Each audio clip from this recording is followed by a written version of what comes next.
ആപ്കി അദാലത്തിൽ ബീന രമാണിക്കെതിരായ കുറ്റാരോപണം. ഇവർ നിയമത്തെ അനുസരിക്കുന്നില്ല എന്നുള്ളതാണ്.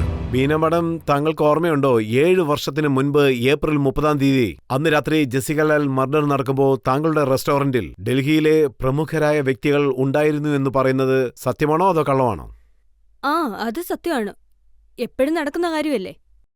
താങ്കൾ ഇടയ്ക്കിടയ്ക്ക് പാർട്ടി നടത്തുമ്പോൾ ഇതുപോലത്തെ ആൾക്കാരൊക്കെ വരാറുണ്ടോ? അന്ന് രാത്രി ഞാൻ എന്റെ ഹസ്ബൻഡിന് വേണ്ടി ഒരു പാർട്ടി ഒരുക്കിയിരുന്നു. 3-4 മാസത്തേക്ക് കാനഡയിലേക്ക് പോകുന്നതുകൊണ്ട്. അതുകൊണ്ട് ഞങ്ങളുടെ അടുത്ത സുഹൃത്തുക്കളെ ഒരു 70-80 പേരെ വിളിച്ചിരുന്നു. അതേ സമയത്ത് അവിടെ മാലിന്യയുടെ പാർട്ടിയും നടക്കുന്നുണ്ടായിരുന്നു.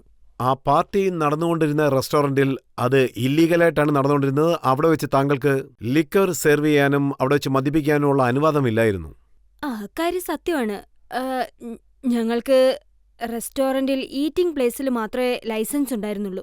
ലിക്കർ ലൈസൻസ് കിട്ടാൻ വളരെയധികം പ്രയാസമുണ്ടായിരുന്നു. ഡിലേ ആയിക്കൊണ്ടിരുന്നു. പെട്ടെന്ന് ലൈസൻസ് ഒന്നും കിട്ടിയില്ല. അങ്ങനെയാണെങ്കിൽ താങ്കൾക്ക് നിയമത്തിൽ വിശ്വാസമില്ലേ? ലൈസൻസ് ഇല്ലാതെ, എക്സൈസ് ക്ലിയറൻസ് ഇല്ലാതെ ലിക്കർ സപ്ലൈ ചെയ്യുന്നത് തെറ്റല്ലേ? അതിനുവേണ്ടി ഞങ്ങൾ വളരെ വലിയൊരു വില കൊടുത്തെന്ന് വേണമെങ്കിൽ പറയാം. കോടതിയില് നിയമപ്രകാരം ഞങ്ങള് ഫ്ലീ ചെയ്ത് ഫൈൻ കെട്ടേണ്ടതായിട്ട് വന്നു. പക്ഷേ അതോടെ ഞങ്ങളുടെ റെസ്റ്റോറന്റും ബിസിനസ്സും എല്ലാം നിന്നു പോകുന്ന അവസ്ഥയിലെത്തി. ബിൽഡിങ്ങിൽ നിന്നും ടെനൻസിനെയൊക്കെ പറഞ്ഞു വിടേണ്ടി വന്നു. അതിനുവേണ്ടി കുറേ നഷ്ടങ്ങൾ സഹിച്ചു മറ്റു റെസ്റ്റോറന്റിനെ അപേക്ഷിച്ച്.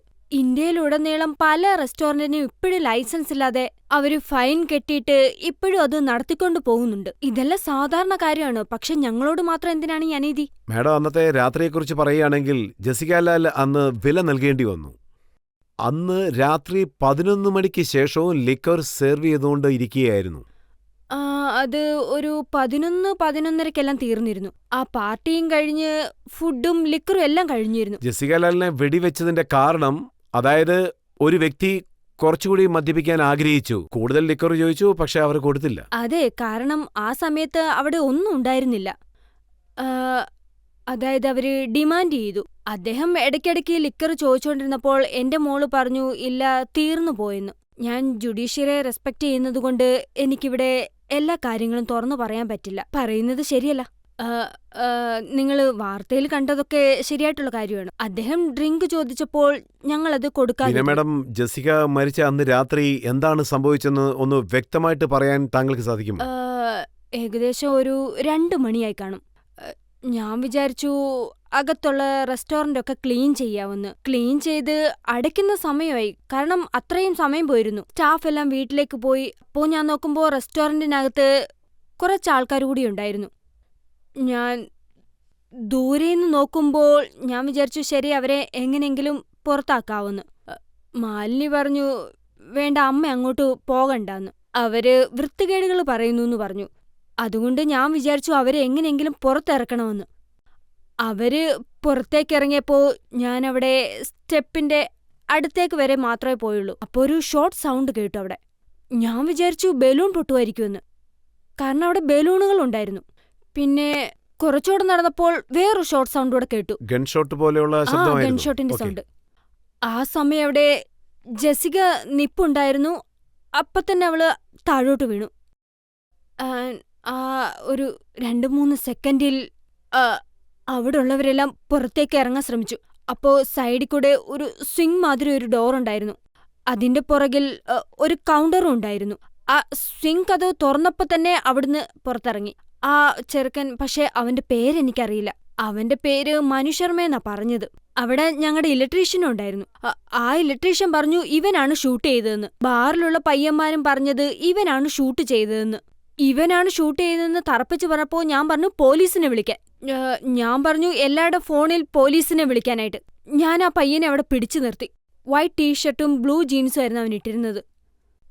മറ്റുള്ളവരൊക്കെ എന്നെ കടന്നു പോയി കഴിഞ്ഞിരുന്നു. എന്റെ പുറകിൽ ഒരു ഡോർ ഉണ്ടായിരുന്നു. അതായത് അവൻ ഈ സൈഡിൽ കൂടെ പോകാൻ നോക്കിയപ്പോൾ ഞാൻ അവനെ പിടിച്ചു നിർത്താൻ നോക്കി.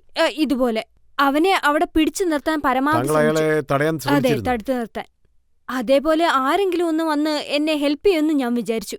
ഞാൻ അവനോട് ചോദിച്ചു നീ എന്തിനാ ഷൂട്ട് ചെയ്തേന്ന്. അവളെ നിന്റെ പോക്കറ്റിലുള്ള ഗണ്ണ് മര്യാദക്കെടുക്കാൻ പറഞ്ഞു. അവൻ പറഞ്ഞത് ഞാനൊന്നും ചെയ്തില്ലെന്നാ. എല്ലാവരും അവനാണ് ചെയ്തതെന്ന് പറഞ്ഞപ്പോൾ അവൻ പറയുന്നു ഞാനല്ലെന്ന്. അതിനുശേഷം അവനെന്നെ തട്ടിവിട്ടിട്ട് അതുവഴി ഓടിപ്പോയി.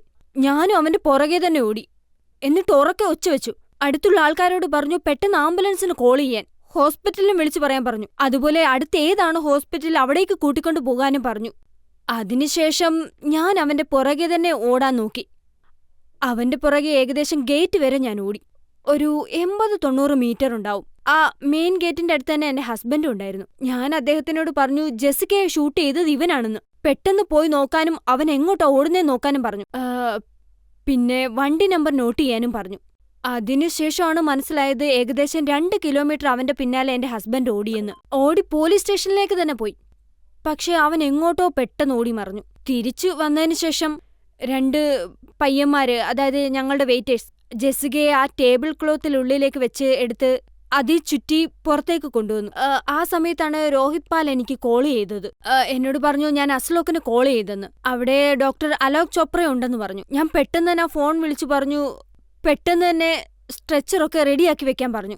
ഒരു 15 മിനിറ്റിനുള്ളിൽ എത്തുമെന്ന്. മേഡം, ഇതിൽ പ്രധാനപ്പെട്ട ഒരു കാര്യം എന്താണെന്ന് വെച്ചാൽ 139 സാക്ഷികളുണ്ടായിരുന്നു. അതിൽ താങ്കൾ പറഞ്ഞ വ്യക്തികളും ഉണ്ടായിരുന്നു, അതായത് ഇവരാണ് ചെയ്തതെന്ന്. താങ്കൾ സായൻ മുൻഷിയുടെ പേര് പറഞ്ഞു, റെസ്റ്റോറന്റിൽ ജോലി ചെയ്ത ഒരു വ്യക്തിയുടെ പേരും പറഞ്ഞു. പക്ഷേ ഇവരെല്ലാവരും കോടതിയിൽ വന്ന് സാക്ഷി പറഞ്ഞിരുന്നു എങ്കിൽ യഥാർത്ഥ കുറ്റവാളിയെ പിടിക്കാമായിരുന്നില്ലേ? അവർക്ക് ശിക്ഷയും ലഭിച്ചേനെ. തീർച്ചയായും. അതായത് സാക്ഷികൾക്ക് നല്ല സുരക്ഷ ഉറപ്പാക്കുകയാണെങ്കിൽ, വിശ്വസിക്കുന്ന രീതിയിൽ അവർക്കൊരു പ്രൊട്ടക്ഷൻ കിട്ടുകയാണെങ്കിൽ, സ്നേഹത്തോടെ കോൺഫിഡൻസ് ആയിട്ടൊരു പ്രൊട്ടക്ഷൻ കൊടുക്കുകയാണെങ്കിൽ തീർച്ചയായും നമ്മുടെ ഭാഗം അതിനെക്കുറിച്ച് താങ്കൾക്ക് കാണിക്കാൻ ആഗ്രഹിക്കുകയാണ്. അതായത് കഴിഞ്ഞ ആഴ്ച DP യാദവ് ഇവിടെ വന്നിരുന്നു. താങ്കൾ ഇരിക്കുന്ന ഇവിടെ ഇരുന്ന് താങ്കളെക്കുറിച്ച് എന്താണ് പറഞ്ഞതെന്ന് കേൾക്കൂ. പോലീസുകാർക്ക് അന്നൊരു ദിവസം രാത്രി ഏകദേശം ഒരു 1:30 മണിക്ക് ഒരു മോഡല് തുണിയില്ലാതെ മദ്യം ഒഴിച്ചു കൊടുക്കുകയാണ്. അവിടെ എത്ര വലിയ പോലീസ് ഉദ്യോഗസ്ഥന്മാരുണ്ടായിരുന്നു? നമ്മുടെ സമൂഹത്തിൽ ഇങ്ങനെയൊക്കെ നടക്കുമോ? മാഡം, അദ്ദേഹം പറഞ്ഞത് കേട്ടുവല്ലോ അല്ലേ? സംസ്കാരത്തിന് ചേർന്നതാണോ? റെസ്റ്റോറന്റിൽ രാത്രി 1 മണിക്ക് മദ്യം ഒഴിച്ചു കൊടുക്കുവാണ്. ആ റെസ്റ്റോറന്റ് ഓണറിനെ ആരും എന്തുകൊണ്ടാണ് ചോദ്യം ചെയ്യാൻ തയ്യാറാവാത്തത്? എന്തുകൊണ്ടാണ് അവർ ചോദ്യം ചെയ്യാത്തത്? ആ പെൺകുട്ടി അവിടെ എന്ത് ചെയ്താലും എന്ത് സ്റ്റേറ്റ്മെന്റ് ആണ് അന്ന് നൽകിയതെന്ന് വെച്ചാ മനു ശർമ്മ അന്ന് അവിടെ മുന്നിൽ നിൽക്കുന്നുണ്ടായിരുന്നു. He is not that person എന്നാണ് പറഞ്ഞത്. മാലിനി രമാണി, അതായത് റെസ്റ്റോറന്റിന്റെ ഉടമസ്ഥൻ. DP യാദവ് പബ്ലിക്കായിട്ടാണ് ഈ കുറ്റം എല്ലാവരുടെയും മുന്നിൽ വെച്ച് ആരോപിച്ചത്. അവിടെ ഏത് രീതിയിലുള്ള ലിക്വറാണ് നൽകിയെന്ന് അദ്ദേഹം പറഞ്ഞു. ജെസിക്ക ലാലിനെ കുറിച്ച് ചില വാക്കുകൾ അദ്ദേഹം പറയുകയും ചെയ്തു. ഇതിനെക്കുറിച്ച് താങ്കളോട് അന്വേഷിക്കാനാണ് അദ്ദേഹം പറഞ്ഞത്. അദ്ദേഹം പറഞ്ഞ കാര്യങ്ങളൊക്കെ തെറ്റാണ്. അതായത് അദ്ദേഹത്തിനെ പോലെയുള്ള ആൾക്കാരൊന്നും ഞങ്ങളെപ്പോലെയുള്ള ആൾക്കാരുടെ സ്ഥലത്തേക്ക് വരില്ല. ഞങ്ങളുടെ റെസ്റ്റോറന്റ് ഡൽഹിയിലെ പോപ്പുലർ ആയിട്ടുള്ള ഒരു റെസ്റ്റോറന്റുമാണ്, നല്ല പ്ലേസിലുമാണ് നിൽക്കുന്നത്. അന്ന് രാത്രിയിൽ ഇന്ത്യയുടെ പ്രധാനപ്പെട്ട ബിസിനസ് മാൻസ് എല്ലാം അവിടെ ഉണ്ടായിരുന്നു. CLLന്റെ MD ഉണ്ടായിരുന്നു. എല്ലാവരും ഡിന്നറും കഴിച്ചിരുന്നു. ഒരു റൂഫിന്റെ താഴെ ഇത്രയും മഹത്തായ വ്യക്തികളെ കാണുന്നത് വലിയൊരു കാര്യമല്ലേ? അത് ഇന്ത്യയുടെ. അദ്ദേഹത്തിന് എങ്ങനെ ഇത് പറയാൻ തോന്നി? അദ്ദേഹം ചിന്തിക്കുന്നതാണ് പറയുന്നത്. ഞങ്ങൾ അങ്ങനെയുള്ള ആൾക്കാരല്ല. അത് വളരെ റെസ്പെക്റ്റബിൾ ആയിട്ടുള്ള സ്ഥലമാണ്. അവിടെ വരുന്നവരാരും അങ്ങനെയല്ല. അവിടെ വരാൻ യോഗ്യതയുള്ള ആൾക്കാരാണ് അവിടെ വരുന്നത്. അപ്പോൾ അദ്ദേഹം ജെസിക്കയെ കുറിച്ച് പറഞ്ഞത് എനിക്ക് അത് ശരിക്കും ഒരു അപമാനമായിരുന്നു. ഷോക്കുമായിപ്പോയി. ജെസിക്ക വളരെ നല്ലൊരു കുട്ടിയാണ്. 7 വർഷത്തിനു മുമ്പ് മരിച്ചു പോയ ഒരാളെപ്പറ്റി എങ്ങനെയൊക്കെ പറയാൻ തോന്നുന്നു? ഞങ്ങളെ മനപ്രയാസത്തിലാണ്. ആ കുട്ടിക്ക് നീതി ലഭിക്കാൻ വേണ്ടി ഞങ്ങൾ വളരെയധികം പ്രയാസപ്പെട്ടു. ഇങ്ങനെയുള്ളപ്പോൾ ഇദ്ദേഹം ഇങ്ങനെ പറഞ്ഞത് വളരെ തെറ്റായിപ്പോയി. I am sorry. ഇതുപോലൊക്കെ സംസാരിക്കുന്നത് വിശ്വാസത്തോടെയും സത്യസന്ധതയോടെയും ആയിരിക്കില്ല ഒരിക്കലും. ഇത് വളരെ തെറ്റാണ്. ഈ കാര്യം സത്യമല്ലേ? താങ്കൾ നടത്തിയ റെസ്റ്റോറന്റിൽ ലിക്വർ ലൈസൻസ് ഇല്ലാതെ നിയമവിരുദ്ധമായി നടത്തിയിരിക്കുകയാണ്. പാർട്ടികൾ നടന്നു. അപ്പോൾ ജനങ്ങൾ ദേഷ്യപ്പെടാതെ വേറെന്താണ് ചെയ്യുക? അതായത് നോക്കിക്കഴിഞ്ഞാൽ ഞങ്ങൾ അടയ്ക്കേണ്ട പെനാൽറ്റി എല്ലാം അടച്ചു കഴിഞ്ഞിരുന്നു. ഞങ്ങൾ കോർട്ടിലേക്ക് പോയി പെനാൽറ്റി അടച്ചിരുന്നു. അതിനുശേഷം ഞങ്ങളുടെ ബിസിനസ് എല്ലാം അടച്ചുപൂട്ടാൻ തുടങ്ങി. വളരെയധികം ശിക്ഷ അനുഭവിച്ചു. പക്ഷേ ഇത് ഏത് തരത്തിലുള്ള നീതിയാണ്? ഞങ്ങളുടെ റെസ്റ്റോറന്റിൽ പാർട്ടി നടക്കുകയും അവിടെ ഫേമസ് ആൾക്കാർ വരികയും ചെയ്താൽ ആർക്ക് വേണമെങ്കിലും വന്ന് തോക്കെടുത്ത് ഷൂട്ട് ചെയ്യാൻ പറ്റുമോ? അതിനുശേഷം ഇത് നിങ്ങളുടെ റെസ്റ്റോറന്റ് ആണെന്ന് പറഞ്ഞ് ഞങ്ങളുടെ മേൽ പഴി ചുമത്താൻ പറ്റുമോ? ഇത് ഏത് തരത്തിലുള്ള ന്യായമാണ്? ഈ ഒരൊറ്റ കാര്യം കൊണ്ട് ഞങ്ങൾ എത്ര കഷ്ടപ്പെട്ടെന്നറിയോ? ഇത് ആരുടെ വീട്ടിലും വേണമെങ്കിലും സംഭവിക്കാം. ഫാം ഹൗസ്, റെസ്റ്റോറന്റ്, എവിടെ വേണമെങ്കിലും സംഭവിക്കാം. അപ്പൊ ഞങ്ങൾക്ക് സംഭവിച്ചതുപോലെ എല്ലാവർക്കും സംഭവിക്കുമോ? താങ്കൾ തന്നെ പറയണം. അതായത് ഞങ്ങൾക്ക് ഇവിടെ ഇന്ത്യയിലെ ഇതുപോലെ ഫേമസ് പാർട്ടികളൊക്കെ നടക്കുന്നില്ലേ? ഇതെന്തോ വലിയ സംഭവമായിട്ട് കാണുന്നു. ഇതൊക്കെ സർവ്വസാധാരണമല്ലേ? എന്നുവെച്ച് ഏതെങ്കിലും പാർട്ടി നടക്കുമ്പോൾ അവിടെ ഒരാൾക്ക് ഗണ്ണ് കൊണ്ട് ഷൂട്ട് ചെയ്യാൻ പറ്റുമോ? ആ കുറ്റമെല്ലാം ആ ഫാമിലിയുടെ മേലെ ചുമത്താൻ പറ്റുമോ?